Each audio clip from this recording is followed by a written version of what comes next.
xamante ni moom la mën donc lii ñu def assemblée nationale du mbetteel loolu la wax mot pour mot donc ça je pense bien que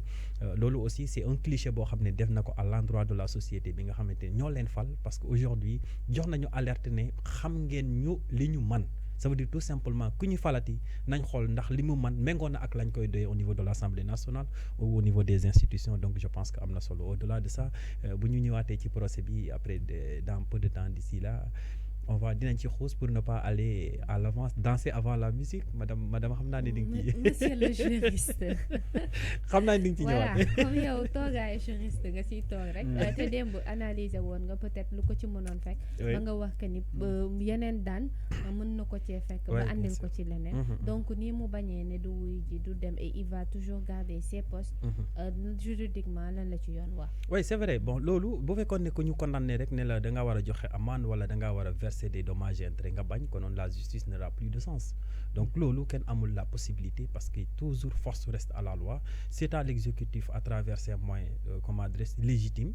mu user ko pour nga contraindre ki nga xamante ne ni moom la yoon daan wax ko ne tu dois payer dommages et intérêts à hauteur de 25 millions donc qu'il le veuille ou pas dina ko def boo ko defulee contrôle par corps mën na ñëw mën na dem même jusqu'à ce que ñu arrêté waat ko tëj ko kaso donc yaakaar naa ne jarul mu fay egg à moins que dese na beneen voie de recours ça veut dire tout simplement il a la possibilité pour toujours de saisir la Cour suprême du Sénégal pour voir est-ce que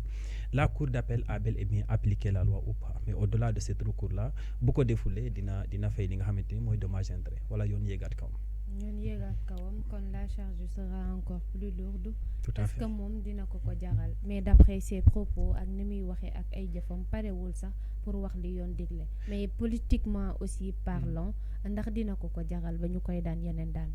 Oui, bon, au-delà de ça, il est bien entouré par des avocats, par des conseils juridiques. Yo xamné mën nañ ko xamal né li kat boko deful li ak li mo la ci fekk. Do wax nako dembu néna ko bu fekkone ne man mom mo nek am j'étais à sa place même le fait mu interjeter appel hier devant la cour d'appel de Dakar su doon man ma nek à sa place en tant que conseiller juridique, j'aurais dû le conseiller de ne pas le faire parce que xamone na à l'avance lan lay fekki. Vous comprenez? Donc, lolo, bu démé mu intenté une action en justice, la peine pouvait être alourdie. Parce que tout simplement, la décision qu'a rendue, décision bi nga xamné rendre nañ ko le tribunal en première instance, ne lie pas la cour d'appel. La cour d'appel pouvait retenir en tout cas comme adresse une peine beaucoup plus lourde bi nga xamante ni mom la tribunal joxé. Donc puisque la cour ne l'a pas fait, d'a confirmer tout simplement la décision du tribunal. Donc je pense que n'a confirmé aussi lolu nonu té fait les dommages et intérêts après ça passe. Beaucoup de foulées encore une fois ça peut être beaucoup plus compliqué pour lui. Ah mais peut-être Fallou dafa nek ni su nanguwé peine bobu ñu ko tek est-ce que nekul ça va peut-être yakal ko dara ay casier judiciaire peut-être ak ay ambition politique am permettre ko moy nango di subir peine bobu. Oui mais il n'y peut rien du tout. Il n'y peut rien du tout parce que mom wané na né buñ ko attaquer dafa riposter won. Dembo même wax nako il s'est défendu wax nako il s'est défendu voilà def nako be wax né nervi du métier maire moy comment adresse maire moy métier donc fonction maire lolu moy métier mais quand on nervi du métier donc dans tout ça la loi ne reconnaît pas nervi ak comment adresse ak maire ak ministre ak président de la République la loi c'est la loi il y a coup et blessure volontaire détention d'une arme illégale la loi le juge a retenu ces éléments là pour dire tout simplement qu'il y a délit il a commis le délit comment adresse c'est délit au voir de tous ces éléments qui ont été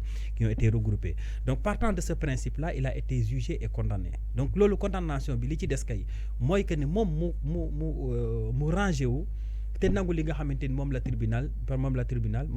décidé. Maintenant, au-delà, mën na bañ né je ne suis pas d'accord et que ça c'est un droit le plus libre, le droit le plus absolu de tout un chacun, de tout justiciable. Mën na bañ né li comment dire nga xamné tribunal loolu la décidé ci sama kaw nanguwuma ko et dans ce cas-là ben recours la décès moy saisir la Cour suprême du Sénégal. Mais au-delà de ces